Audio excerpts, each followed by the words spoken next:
A review of The Lost Superfoods.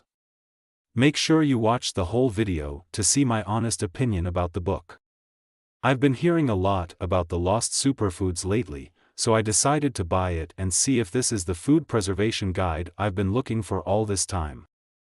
Once I clicked the buy button and completed the payment, I was notified that delivery of the physical book might take up to a week.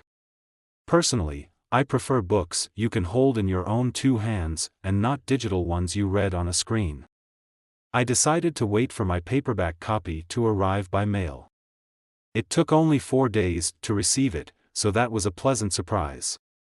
The very first thing I noticed was that the package was well secured with bubble wrap and that it felt heavier than other books I've ordered before.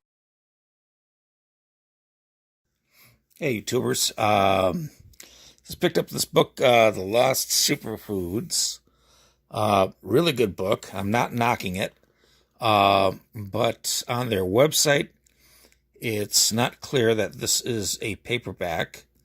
It just says physical.